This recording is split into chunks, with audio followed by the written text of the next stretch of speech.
Oi, eu sou o Emanuel. Oi, eu sou o Ulisses. Olá, eu sou o Matheus Machado e este é o Fale Mais Sobre Livros.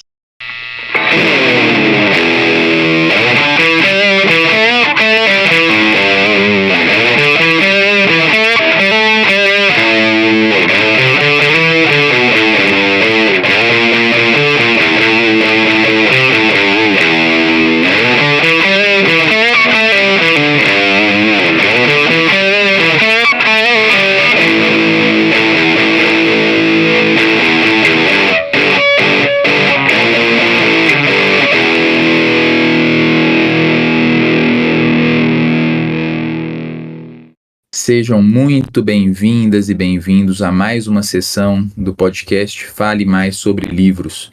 Dessa vez com um convidado ilustre, Matheus Machado, nosso amigo poeta ou antipoeta, a gente vai descobrir daqui a pouquinho.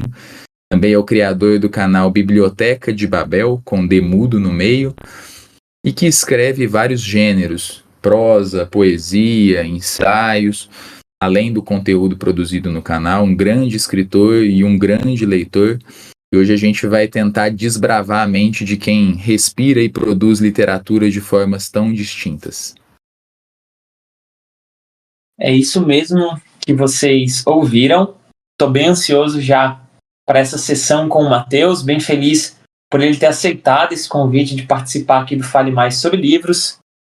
E a gente começa com ninguém melhor do que ele mesmo, se apresentando e revelando pra gente. Vamos ver até que ponto, né? Tudo que compõe aí a sua mente criativa, os seus projetos, suas zonas de interesse e por aí vai. Oi, Matheus, vamos começar a tua entrevista agora com uma pergunta já um tanto clássica que a gente faz para abrir essa nossa entrevista com os nossos convidados. Pergunta clássica aqui do Fale Mais Sobre Livros é: qual livro que te transformou primariamente em um leitor? Bom, mais uma vez, olá para todos. Eu agradeço aí o convite de vocês para essa entrevista, para esse bate-papo, né? Respondendo a pergunta, a primeira leitura, o primeiro livro que de fato me transformou. Olha, eu não tenho, acho que uma específica. Eu vou dizer da seguinte forma: na minha adolescência, aí, uns 15 anos, 14, 15, entre os 14 aos 16 anos, eu tive alguns livros chaves. São eles O Casamento do Céu e do Inferno, de William Blake, Uma Temporada no Inferno, ou Uma Estadia no Inferno, do Rimbaud, e também eu tive o On the Road, do Kerouac, né? E na sequência vieram outros também tão importantes quanto. Agora, atualmente, eu posso dizer da seguinte forma, que eu estou redescobrindo, e nessa redescoberta eu estou sendo transformado pela leitura das escrituras propriamente ditas, né? Tanto o Antigo Testamento, né? Chamado Antigo Testamento, como o chamado Novo Testamento. Então, essa é uma leitura atual, muito presente de transformação. Que legal. O nascimento de um novo leitor, vindo de um leitor que já nasceu.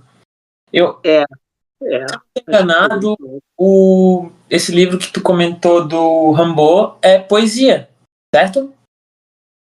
Sim, a Temporada no Inferno foi o primeiro livro do Rimbaud. Ele já tinha poemas, né? Uhum. Ele havia feito antes, mas em formato de livro, propriamente dito. Um Saison en Feu é Uma Temporada no Inferno, Uma Estadia no Inferno, é um livro de poesia que mescla verso, mas também tem um pouco de prosa poética. Então, é um gênero híbrido, mas sim, é notadamente poesia. E ele é um dos pilares do nascimento do modernismo na literatura. Então, foram 3 autores fundamentais para que viesse a modernidade dentro da literatura. Arthur Rimbaud, Walt Whitman e a Emily Dickinson. Esses 3 autores, eles são os autores que introduziram a modernidade na literatura, ou mais precisamente na poesia. Eu pontuo isso porque uma das outras perguntas que a gente reservou aqui para conhecer um pouco mais, Matheus, era o que havia te transformado assim, em um leitor especificamente de poesia. Pois, como o pessoal aqui que está nos escutando vai ver mais para frente, a gente tem um livro seu novo de poesia para apresentar e para, enfim, tirar algumas dúvidas mais para frente do nosso papo. Esse contato com a poesia que você teve com a poesia surgiu aí, então, junto com o Kerouac, esses outros escritores, assim, mais prosaicos? Deu-se tudo ao mesmo tempo ou um pouco depois? Então, na realidade, se for falar, para responder dentro assim, da pergunta mais especificamente, eu diria, então, William Blake e Rimbaud. Legal. Os 2 poetas que me transformaram e me deram um outro olhar, né, sobre literatura, sobre o que é escrever, inclusive poesia.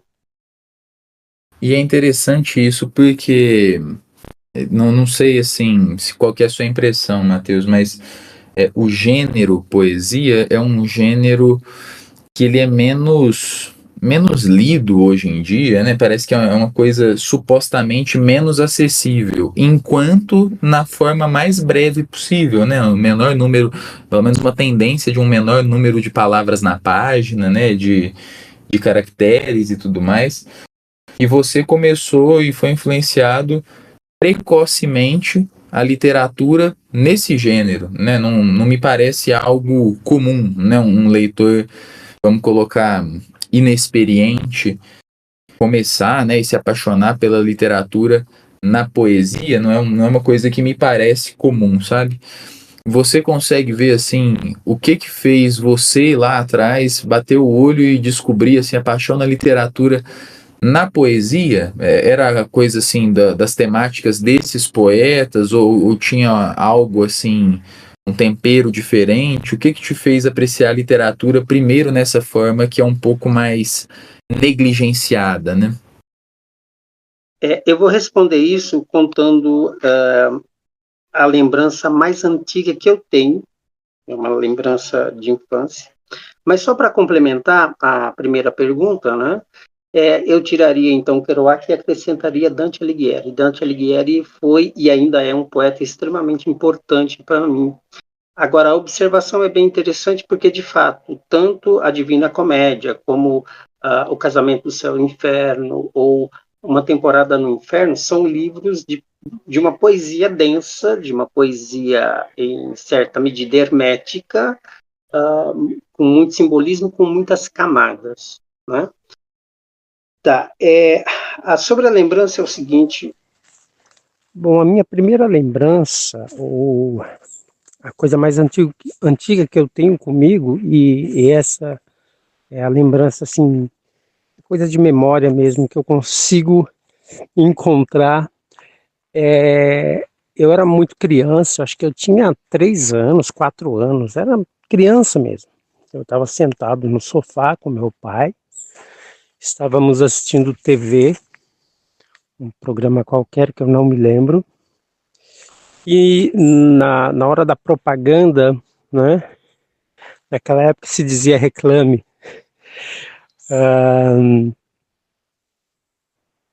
havia uma propaganda de um livro, né? Não sei que livro era, sobre o que, eu não me lembro isso especificamente, autor nada, mas era propaganda de um livro, da venda de um livro, lançamento de um livro. E aí eu olhei para meu pai e perguntei: pai, é difícil escrever um livro? Uma pergunta assim, inocente, mas eu acho que para a idade é até interessante. Aí meu pai respondeu, não, é muito difícil escrever um livro porque você tem que ter muito estudo, tem que ser muito inteligente, aquilo tudo, e é difícil escrever sim. E eu guardei aquilo comigo, né? Eu acho que esse foi o meu primeiro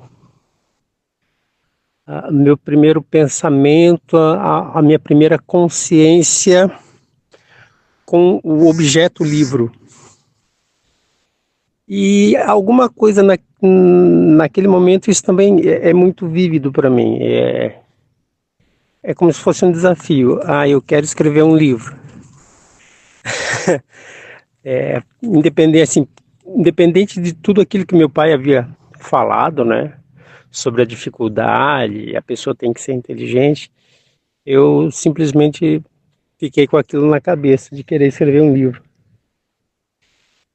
Então, essa é a primeira lembrança, a primeira consciência do objeto livro, mas também creio que foi a semente daquilo que viria, né, que amadureceria depois, sobre o ofício de escrever, né?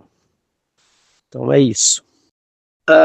Apenas para finalizar e complementar o questionamento do Ulisses, hoje em dia, e isso veio com a modernidade, né? Mas principalmente nos dias atuais, na era pós-internet, há uma tendência muito forte em se escrever poesias assim como se fossem pequenos fragmentos, né? É claro que isso não é nenhuma novidade.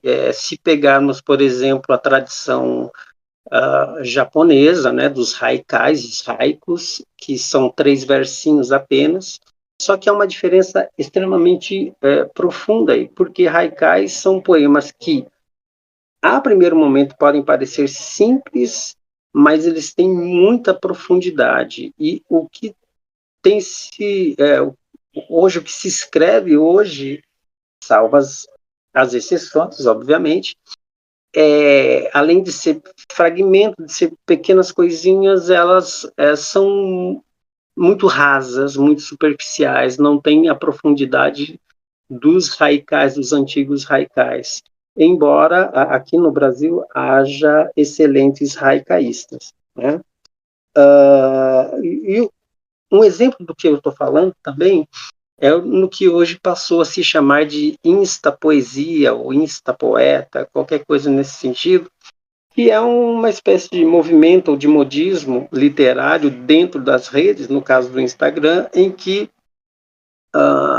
se constrói um tipo de poesia fragmentária, né, uma poesia de alguns versos apenas, mas sem nenhuma profundidade, sem nenhum valor estético, e isso ganhou o mercado, né? Há autores aí, os chamados instapoetas, acho que tem umas 2 ou 3 americanas, enfim, não sei a nacionalidade, nem me lembro o nome agora, assim, de memória, mas que, assim, se tornaram best-sellers, né? E aqui no Brasil também chegou essa tendência. Então, esse é parte do cenário que nós temos hoje na poesia contemporânea. Já gostei que já começou com os ataques, né? Gostei mesmo. E justamente eu não conheci esse termo dos insta-poetas, mas foi justamente neles que eu pensei enquanto o Matheus estava falando, assim, né? E por mais que eu concorde com o Ulisses quando diz que não é tão comum observar-se pessoas assim iniciando na poesia atualmente, lendo muita poesia, eu pensei logo nisso, né? Quando se lê esse tipo de poesia, né? Quase que tiktokeada, assim. Enfim, né? Tem gosto para tudo. Inclusive mau gosto, né? Só fazendo um complemento, então na era pós-internet, o que nós temos é esse excesso de informação aliado à velocidade da informação, o excesso da informação, e esse excesso ele é tão prejudicial quanto a falta de informação, e além dessa enorme demanda de informação, é tudo muito rápido. E a poesia, ela vai contra tudo isso, porque a poesia, ela exige um momento de reflexão. Por menor que seja o poema, há momentos em que você precisa parar para refletir.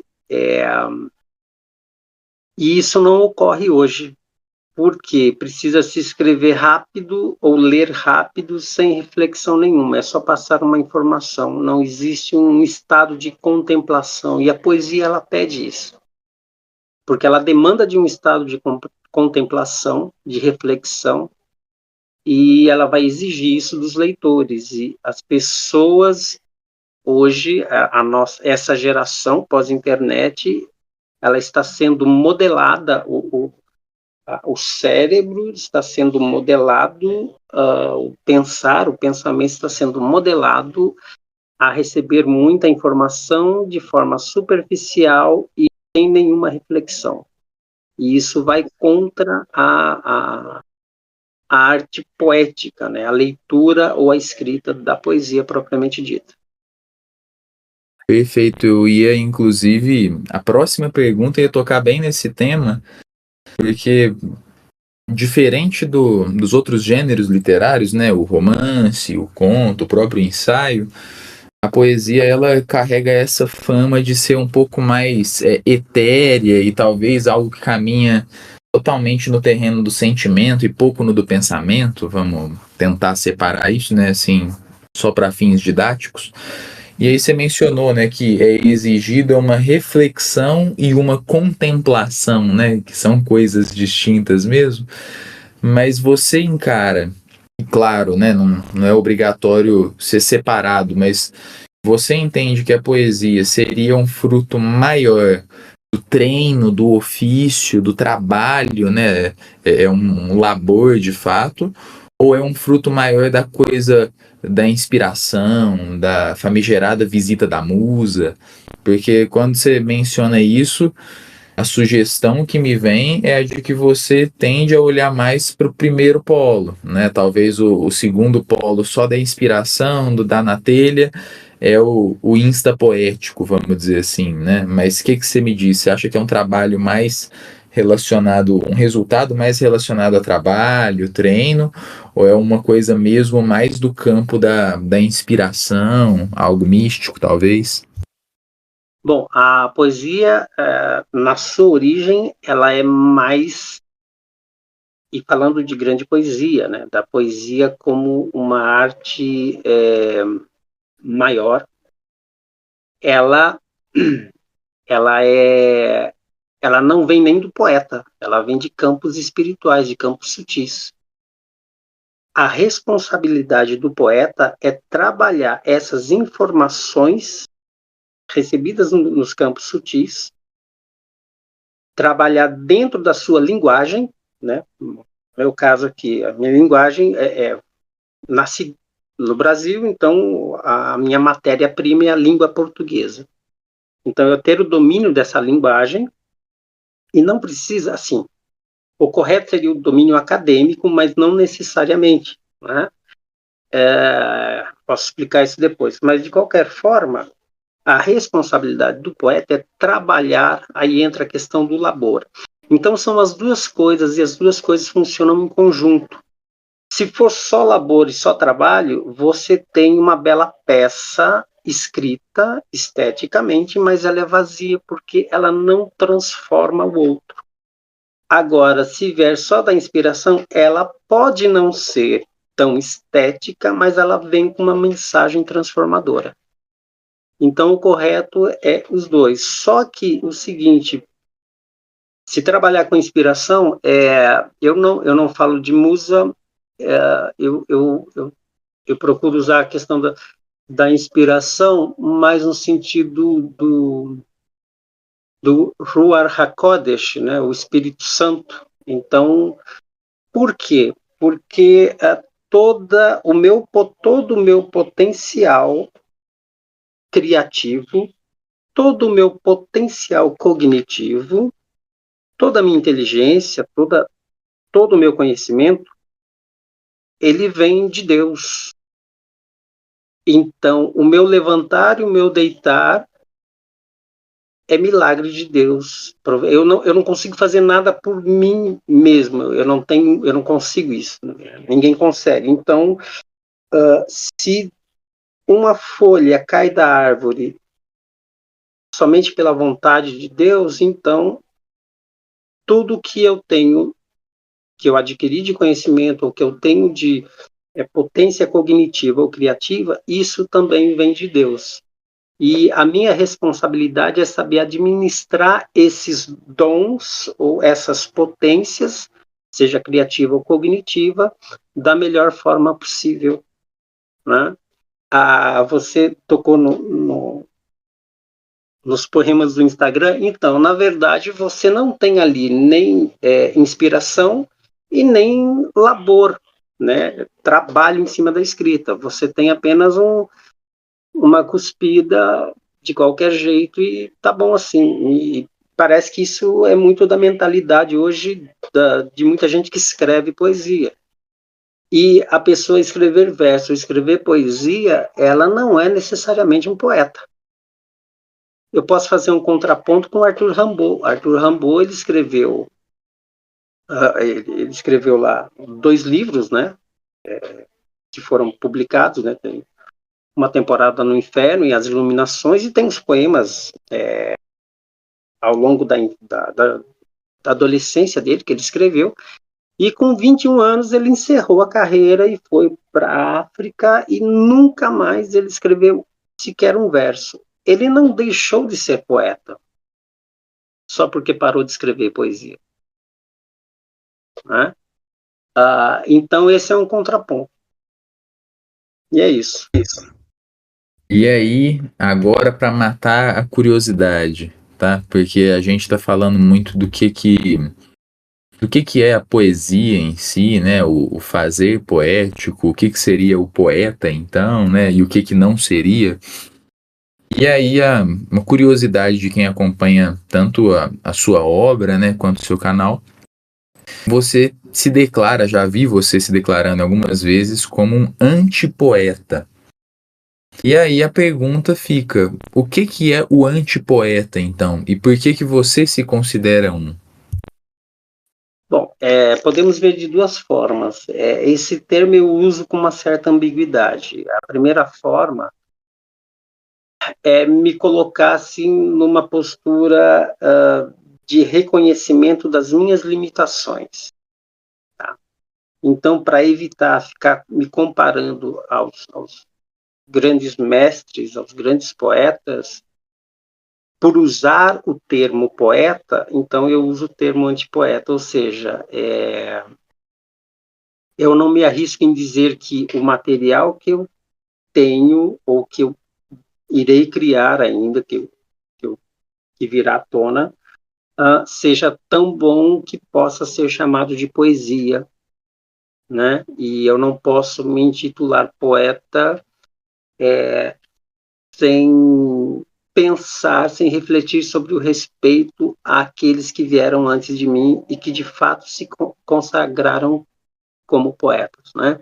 Então esse é um primeiro aspecto. O outro aspecto, ele faz a brincadeira do seguinte: bom, se nós vivemos em uma era de banalidade de termos, de desvirtuação dos sentidos, né, da linguagem, da palavra, se há uma relativização dos termos, das palavras, por exemplo, se relativa à palavra democracia, se usa a palavra fascista para qualquer coisa, o amor também se usa para qualquer coisa, é uma palavra extremamente gasta e relativizada.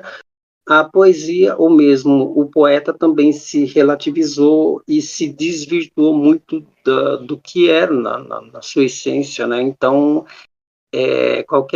hoje, qualquer um se diz poeta ou se diz escrever poesia, sem ter um entendimento completo, profundo, do que é poesia, do que é ser um poeta, sem ter uma leitura que venha trazer essa bagagem. E então, assim, se o que dizem que fulano e cicrano, assim, que são poetas, se esses são os poetas de hoje, se isso é a poesia, se chama isso de poesia, então eu sou um antipoeta porque eu não quero fazer parte disso, eu quero ir contra isso.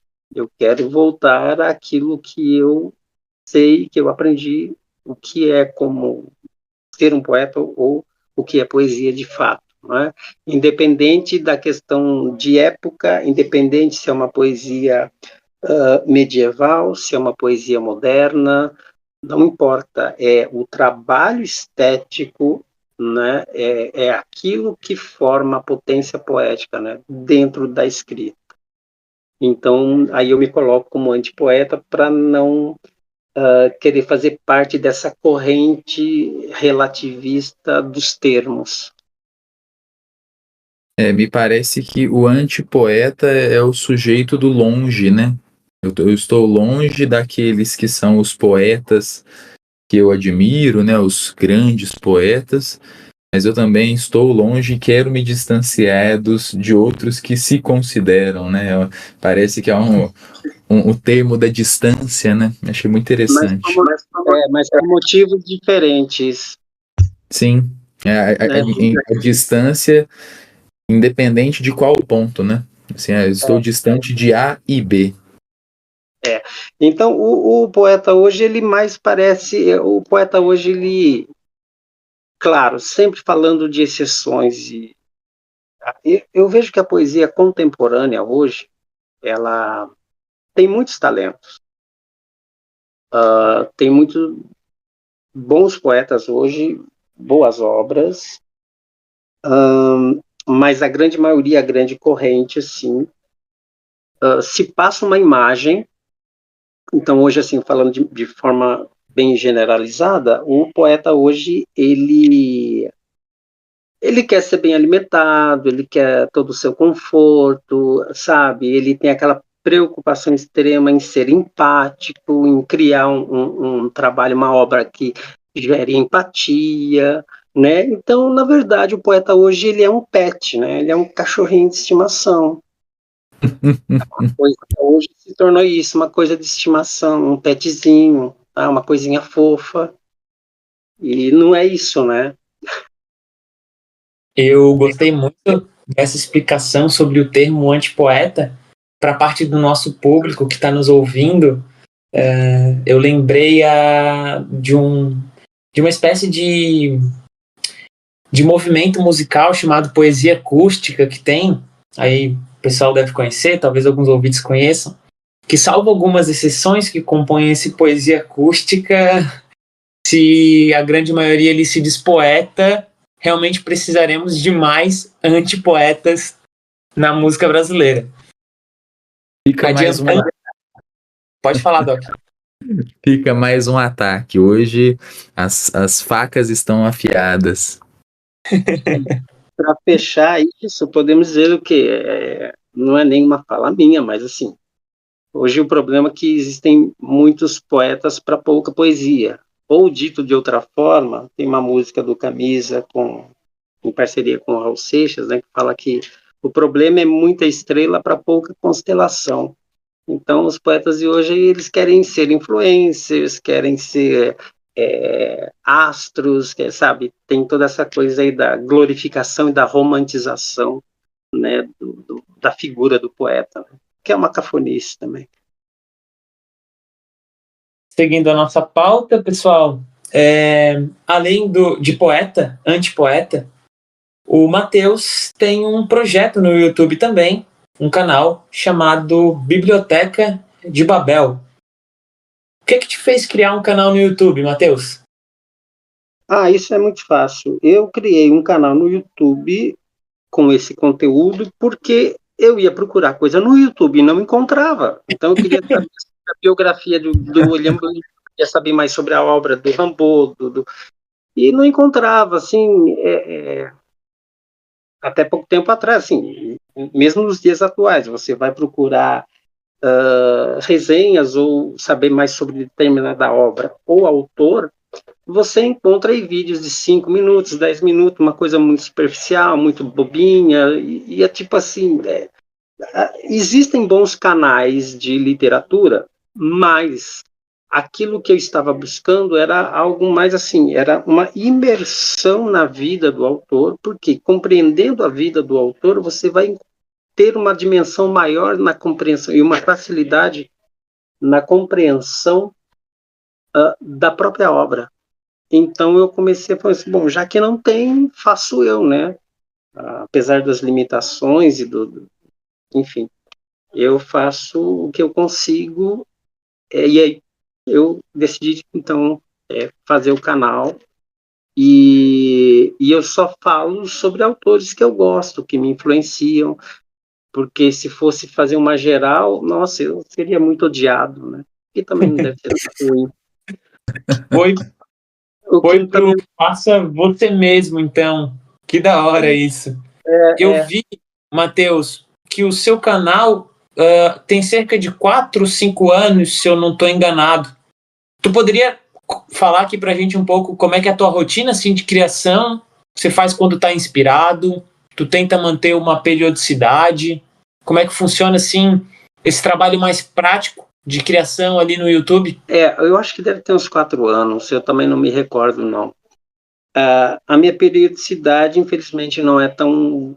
fazer pelo menos um vídeo por semana, mas por conta de tempo, por conta de uma rotina, eu não estou conseguindo fazer isso. Então, eu já cheguei a ficar 1 mês, 2 meses sem produzir nada, mas eu já cheguei a fazer 3 vídeos numa semana. Então, eu estou tentando manter pelo menos um vídeo por semana ou a cada 15 dias, porque existe também a questão do conteúdo, né? Então, para eu fazer uma série, por exemplo, sobre Rambo, eu tenho que reler muita coisa, eu tenho que pesquisar coisas novas para poder trazer um trabalho mais completo possível, trair o material e poder transformar isso em pauta e vídeo, né? Então é isso. E hoje, assim, tem alguma motivação que te faz continuar nesse trabalho ali no YouTube? O que tu encontrou fazendo isso? Olha, prazer simplesmente, é o amor pela literatura, o amor pela poesia, né? Esse é o que me motiva, e algumas pessoas, né, que estão sempre lá comentando os vídeos, assistindo os vídeos, então tudo aquilo que eu tenho de conteúdo é uma maneira também de poder compartilhar o que eu tenho de conteúdo, o que eu consegui nesses anos todos aprender, e para isso não morrer comigo, é uma maneira de compartilhar. E é o prazer mesmo de fazer o que eu gosto. Que da hora, Matheus. Te entendo, cara. E vou deixar para os nossos ouvintes que não conhecem ainda a Biblioteca de Babel, então esse convite para visitarem o canal do Matheus, que realmente tem umas séries, por exemplo, aquela dos gatos e a literatura, que eu achei muito massa que tu fez. E eu acho que o teu último vídeo também me pegou de surpresa, daquele escritor Beatnik, que fala um pouco sobre ecologia, algo do tipo, que era uma pérola, eu não conhecia. Então, fica aí o convite para os nossos ouvintes, tá? Confiram o canal do Matheus. Só para... Vou adiantar algumas coisas. Tem muitas das minhas séries que elas ficam em aberto. Por exemplo, a dos gatos é uma série em aberto. Então, qualquer hora eu vou lá e faço mais algum vídeo sobre literatura e gatos. Então, tem muita, por exemplo, poetas místicos também. Tem alguns vídeos sobre poesia mística, uma coisa mais nesse sentido. Então, que uma hora ou outra eu vou lá e faço um vídeo sobre esse tema. Então, eu tenho as minhas playlists, né? Eu tenho uma playlist por exemplo, do William Blake, que eu fiz a primeira temporada. Agora eu vou entrar numa segunda temporada, comecei com um vídeo. A playlist da Geração Beat também, eu estou entrando aí com uma segunda temporada. Eu comecei com Gary Snyder, o próximo vai ser o Malcolm McLuhan, que tem uma certa característica com o Snyder, né, que ele pega muito esse tema ambiental, né, e é um tema que eu gosto, e eu venho trabalhando em cima disso. Sobre o canal, inclusive, foi o lugar onde eu conheci o Matheus, né? E foi um pouco parecido, né? Quando ele disse que pesquisava conteúdos no YouTube e não encontrava, muitos conteúdos que eu pesquisava, eu quase não encontrava, né? Tive a felicidade de que o Matheus tomou a decisão de fazer o canal, né, para ele falar sobre as coisas que ele queria que alguém falasse. Então, alguns vídeos sobre Joyce, sobre Borges, né? Eu comecei a comentar no canal e a gente foi trocando algumas figurinhas.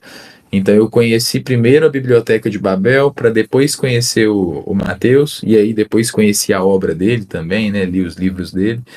Então, é um ponto de encontro que eu acho muito interessante, muito rico. A seção de comentários dos vídeos, assim, tem grandes leitores por ali, né? Eu gosto também que o Matheus indica um pessoal contemporâneo, né?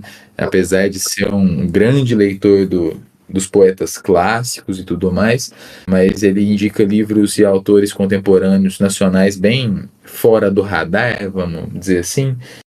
E é um lugar para quem quer realmente quase que uma experiência de documentário, né? Eu sou um grande fã dos conteúdos longos, né? Das minhas obsessões e com certeza assina embaixo a recomendação do canal do Matheus. E seguindo, Matheus, com a nossa pauta, você está com um novo livro na praça, né? Que é o Evangelho segundo as HQs. Isso. Você escreveu vários gêneros literários, né? A grande maioria são livros de poesia, mas você tem um romance publicado, tem um livro de ensaios sobre o Joyce, né? Uma obsessão que a gente tem em comum, e é um dos seus livros que eu mais gosto, né? Talvez o mais nichado deles, mas realmente para os apreciadores do James Joyce é um banquete. E esse seu livro mais recente, que está saindo pela Mondro, o Evangelho segundo as HQs, ele mescla poesia, mas tem alguns excertos ali que são de uma espécie de narrativa breve, contos, microcontos, né?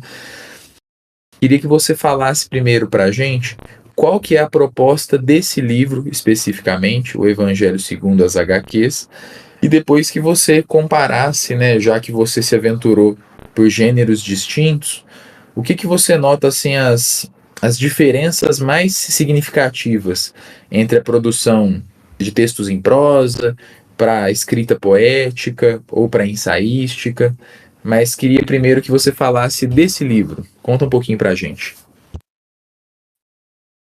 Bom, o Evangelho segundo as HQs era, na verdade, o capítulo de um livro, de um projeto de livro chamado Mitos. E, na época, era para ser publicado esse livro numa editora de São Paulo. Eu nem me lembro agora da editora, uma editora pequena, tinha surgido há pouco tempo. Só que aí eu fui, tava tudo certo, inclusive capa, tudo. Aí o cara, assim, o editor me descartou totalmente, porque na visão dele eu sou um poeta fascista. Ele descobriu isso, aí ele me cortou. Aí o livro ficou engavetado, e depois eu vinha publicar parte desse livro, né? Eu tinha enviado para Caravanas e o editor gostou, tal, falou assim, mas está muito longo, vamos dividir? Ok. Aí surgiu o Nerval. O Nerval é um livro que eu lancei em 2022 pela Caravanas. O projeto todo é de 2018, o Mitos. Aí o Nerval foi publicado, que seria metade do projeto Mitos. Aí, ano passado, eu vi que a Mondro estava selecionando algumas obras, né, ia passar por um crivo de seleção para ser editado. Eu peguei o que sobrou dos mitos, eu refiz muita coisa, eu trabalhei em cima, retrabalhei, criei coisas novas e transformei o Mitos num capítulo de abertura, mas eu dei o nome do livro de O Evangelho segundo as HQs, já mudando toda uma narrativa, adaptando toda uma narrativa para a ideia mesmo do livro O Evangelho segundo as HQs, que seriam como apócrifos, fazendo uma ligação de documentos apócrifos, falando, baseado em Gênesis, capítulo 6, sobre a união entre anjos e as mulheres, né, os anjos caídos com as mulheres, aí nasceram os gigantes, essa história toda, e trouxe isso, né, para o tempo nosso atual, mostrando que os heróis que nós conhecemos, né, os heróis modernos, os heróis Marvel, da DC, são sombras de um passado, né? Eles seriam essa hibridização do anjo caído com o ser humano. Nasceram aí os gigantes e esses gigantes foram os heróis, né, daquele tempo e são os heróis hoje, mas nessa roupagem. Eu acho que essa é a primeira parte da pergunta, né? E aí, A a questão do questão gênero, da diferença, né, assim, porque os textos, não só, né, entre livros, mas dentro desse volume mesmo, tem algumas distinções, né, assim, tem textos que são extremamente poéticos, até na forma, mas eu sinto alguns textos quase como contos, sabe? Eu queria que você falasse um pouco a respeito dessa diferença na produção, né? Por exemplo, se existe algum modus operandi no agora eu vou escrever um texto poético, agora é uma narrativa breve. Qual na que é verdade, a posição e o não desafio, vamos dizer assim? espontâneo. Quando eu vi, já tinha sido a coisa toda. E essa hibridização da forma mais prosaico ou mais inverso, ela é um reflexo do tema, do conteúdo, que é a hibridização do ser humano.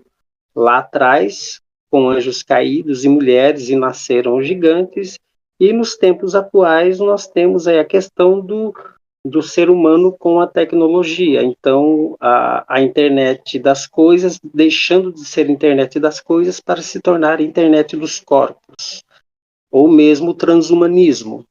Isso é a hibridização do ser humano com a máquina. Então, que bom. Quando eu li o livro, eu fiquei pensando, né, buscando o motivo. Eu falei, nossa, não vou jogar que a forma é híbrida porque um dos temas é a hibridização, né? Não quero correr o risco de soar tão errado na minha impressão. Mas eu acho que foi uma escolha muito acertada, né? Eu falo, é uma felicidade muito grande para o leitor quando ele descobre que existe um trabalho formal que se relaciona com a temática, né? Poderia falar sobre um tema igual esse de uma forma que não fosse híbrida, mas o livro perderia, né? Então, pô, sensacional, muito massa.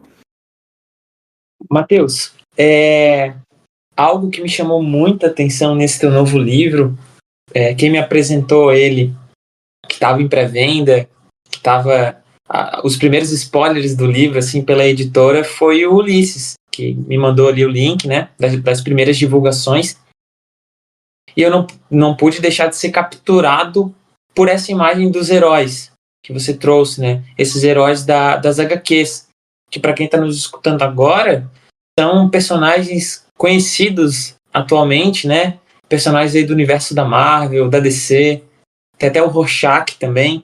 Então, vários personagens aí de quadrinhos. E gostaria de saber um pouco se você tem relação com quadrinhos, como que é a tua relação com essas histórias, com esses personagens.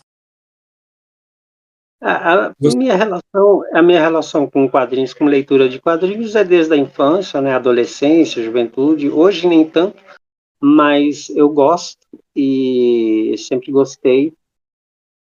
Acho que há bons quadrinhos, assim, boas histórias, com bons roteiros.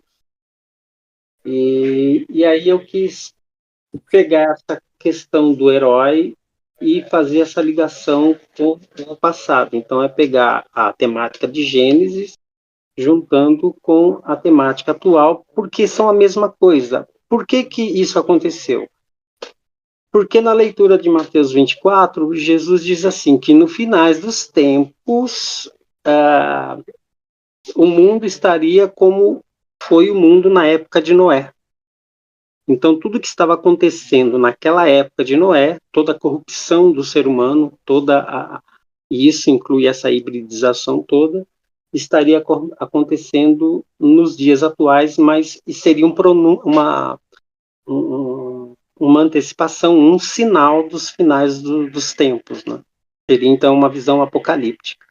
Cara, esse livro, já vou me adiantar, tá? Tive a oportunidade de ler ele. Ele ainda, não sei se ele ainda está em pré-venda, provavelmente quando o episódio sair, o livro já vai estar em venda normal no site da editora Mondro, né? Ele faz parte de uma coleção que parece bem interessante, né? Me corrija se eu estiver errado, Matheus. Eu acho que a coleção chama Limiares, né? E são livros de uma pegada experimental em algum nível. E para quem gosta, né, tanto da questão da poesia, mas de livros realmente que tem uma carga de experimentação estilística, é um livro muito, muito, muito, muito bom, muito interessante mesmo. E eu acredito que a versão física, né, eu tive a oportunidade de ler uma versão digital, mas a versão física, como sempre, eu aposto que vai ser ainda melhor. Matheus, aí, pode falar. Não, sim, tá bem bonita a edição e já foi para gráfica, né? Já está indo agora no processo de impressão. Perfeito. E aí, para você que está ouvindo a gente, fica a recomendação no site da Mondro, a aquisição desse livro do Matheus, o livro mais novo. E agora a gente vai... Pode falar, Emanuel, foi mal. Não. Se você, assim como eu, também começou a ler muito por causa dos quadrinhos, é difícil não conferir esse livro novo lá no site da editora e não ser fisgado. Ainda mais depois de ouvir o podcast aqui e conhecer um pouco de todo esse trabalho do Matheus, assim, nos bastidores da construção desse livro, né? As intenções, as referências. E daí, de novo, eu volto para a imagem dos heróis tão presentes aí no meu imaginário da infância, né? Que estão super bem ilustrados ali no livro. Tive acesso ao PDF também, apenas. Vou adorar ver isso nas páginas da maneira caprichada que vai sair. Então, só reforçando o convite para a galera conferir que está realmente uma obra para quem tem um pezinho nos quadrinhos, para quem gosta de uma literatura experimental, até para quem não gosta de poesia, talvez possa ser uma porta de entrada, vai saber. Então fica a dica aí para vocês. Isso mesmo, eu ia comentar isso porque parece que é um livro que ele pode ser uma porta de entrada muito muito interessante para leitores muito diferentes, né? A pessoa que só lê quadrinhos para ela se aventurar na literatura, a pessoa do experimental, mas que não caminha com frequência na poesia, então realmente é uma porta de entrada híbrida. Só para fazer não chega a ser um spoiler, né? Mas assim, as escolhas dos personagens, é claro que se eu tivesse mais tempo, esse livro ele ficaria maior, até com mais personagens de heróis, né? Desses heróis de HQs. Mas a escolha dos heróis que já estão no livro, elas têm uma relação ou com a religião propriamente dita, né? No caso aí nós temos o Noturno, né? Que é um X-Men, que ele era um monge, né? Na história dele é um monge e tal. Inclusive na antiga série dos X-Men, né? De desenho, né? De animação dos X-Men, há um episódio em que ele acaba falando da Bíblia, né? Evangelizando o Logan, né? O Wolverine e a Feiticeira. Então ele teria que estar no livro, né? Um outro personagem é o próprio Kal-El, é o Super-Homem, né? Kal-El em hebraico, né, que significa Casa de Misericórdia. E o Kal-El, a figura do super-homem, muitas vezes já foi retratada como uma figura messiânica, uma representação do próprio Cristo, né? O Zack Snyder, na Liga da Justiça, deixou isso bem destacado, assim, a imagem, né, a figura do Superman, do super-homem, como uma imagem crística, né, a figura do próprio Jesus Cristo. Entre outras, né? Por exemplo, se você pega aí, por exemplo, Hellboy, se você pega Motoqueiro Fantasma, são personagens que têm uma ligação com o mundo espiritual. No caso aí dos dois, essa ligação demoníaca, né? E tantos outros. Tem, por exemplo, Ravena, que é uma personagem, ela tem poderes meio místicos, psíquicos. O pai da Ravena é Trigon, que era um demônio. E aí eu coloco no texto, no meu roteiro, o Trigon como um dos anjos caídos, como Azazel, como Samiasa, né, que são os nomes dos anjos que caíram, que vieram à Terra para ter relações com as mulheres. E é uma espécie de panteão de heróis que vão muito do mainstream até alguns menos conhecidos, né? Eu acho que isso Exato. também dá um sabor interessante, né? Não ficou aquela... Nossa, eu vou pegar a Liga da Justiça ou vou pegar os Vingadores para surfar numa espécie de hype, né? Não, teve uma pesquisa envolvida, né, nessa seleção. Enfim, muito massa, cara. É um dos seus livros que eu mais gostei, tá? Eu não cheguei a trocar essa ideia com calma com você ainda, mas é um dos seus projetos que eu achei mais interessantes. Legal. Bom saber. Bom, vamos E pro olha, nosso... só Pode para falar. finalizar, lembra que a minha nova fase começou com o Yud-Hei Vav-Hei, Sim. que falo da minha visão muito mais cristocêntrica.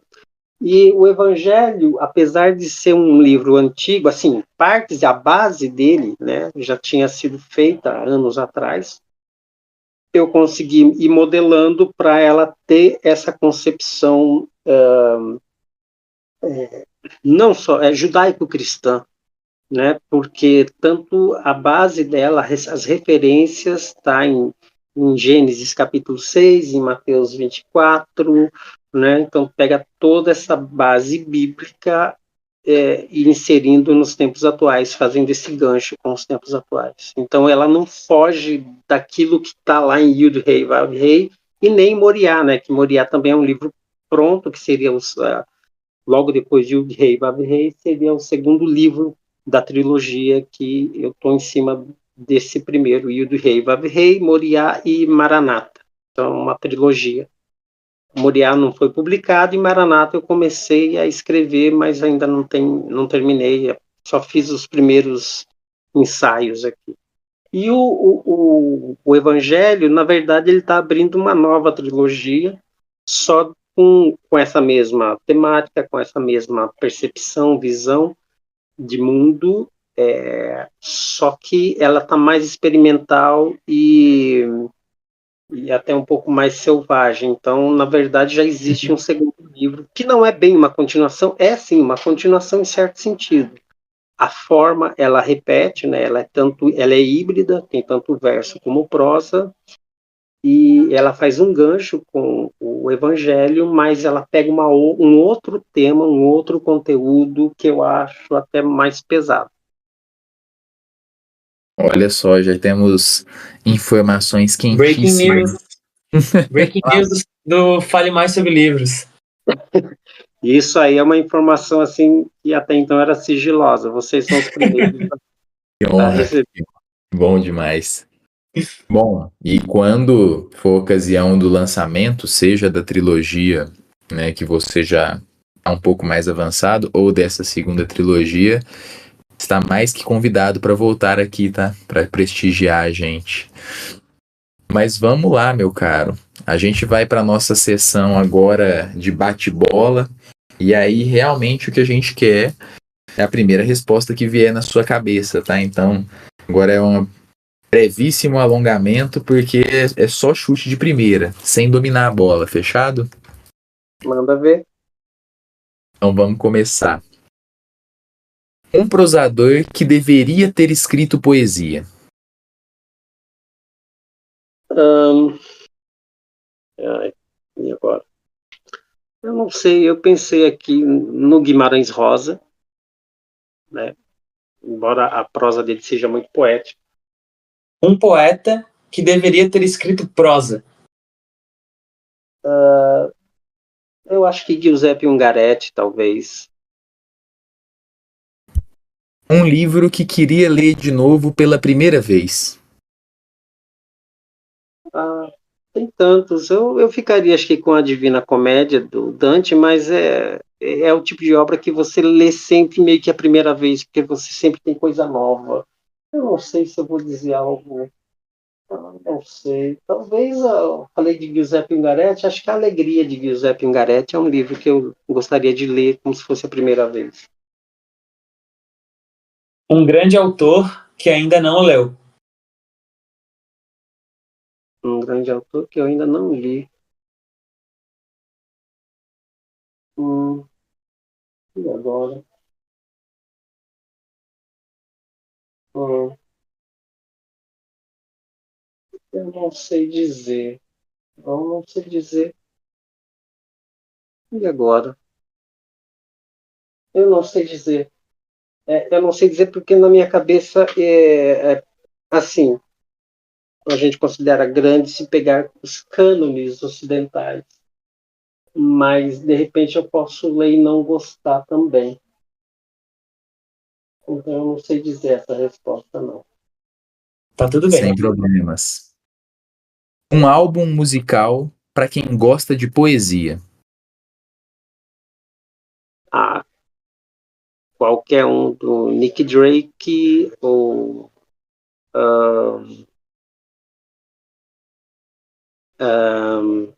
Murder Ballads do Nick Cave ou então posso citar vários do Lou Reed, desde Transformer até Berlim. Berlim eu acho que seria um álbum essencial.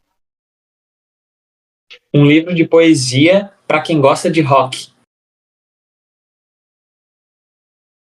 O próprio Rambo, Temporada no Inferno. Um poeta que merece mais reconhecimento, injustamente pouco lido ou comentado. Vou citar dois, Bruno Tolentino e Gerardo Melo Mourão. Inclusive, o volume das Horas de Catarina tá me olhando aqui. É leitura inescapável desse ano, tá? Por influência sua, meu caro. O último livro nacional que você leu. Eu li leitura contemporânea, poetas contemporâneos. O último que eu li, na verdade, foi um livro do Sammy Richards, eu até fiz um vídeo, e estou lendo Luiz Perdiz, que é da editora Primata. Então eu estou lendo muita poesia do nosso tempo. Mas tem outros livros aí que estão na fila também. Você leu Finnegan's Wake e sobreviveu. Como? Por tudo que Finnegan's Wake representa, né? Finnegan's Wake é como uma espécie de oráculo, aqueles livros que você vai ler sempre pela primeira vez. E é fantástica a experiência. Em nome da polêmica. Uma opinião literária impopular. Bom, tem muitos poetas hoje, as famigeradas listas dos melhores poetas brasileiros, dos 20 melhores, né? Aí você pega vários nomes que estão na lista dos 20, já vi até de 15, 20 nomes. Entre eles você pega aqueles nomes que não deviam nem estar lá, né? Que tá lá, não sei, tipo, os poetas superestimados. Tem muito poeta aí superestimado. Deixa eu me lembrar de um para dar nome aos bois. O dele eu sempre me esqueço. Ele é tão importante que eu nunca lembro o nome dele. Acho que ele é de Curitiba, escrevia muito Haikais, acho que ele era esposo da Alice Ruiz. É um cara que tem um livro aí, de coletânea das obras poéticas. O livro é cor de abóbora, tem um bigode assim. O nome dele? Acho que você já... Olha, eu acho que os fãs dele já devem saber, que estão ouvindo o podcast já devem ter identificado. Então, eu estou tentando me lembrar o nome dele. Se vocês puderem me ajudar. Eu não lembro. Pelo que eu estou entendendo, ele não é lá um catatal para ser chamado de um grande escritor. Seria isso? É esse mesmo. É o autor de Catatal, que é um romance gigante, mas ele é mais conhecido pelos poemas dele, né? Que, na verdade, eu acho que essa coisa de insta-poeta, insta-poesia começou com ele. Ele tem um livro também Achamos chamado... o culpado. Agora eu peguei quem é.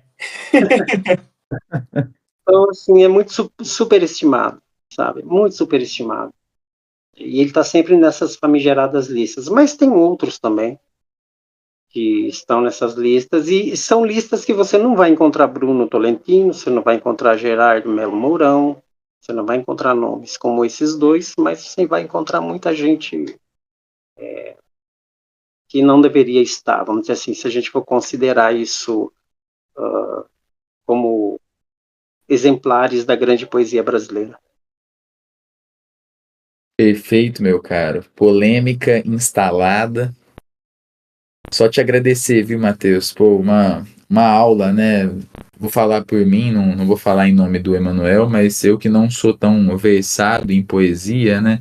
Ouvi falar, a sensação é de uma aula no melhor sentido, tá? A coisa didática e um prazer de aprender, né? Eu sei que é um gênero muito pouco lido, pouco apreciado, injustamente pouco lido e apreciado.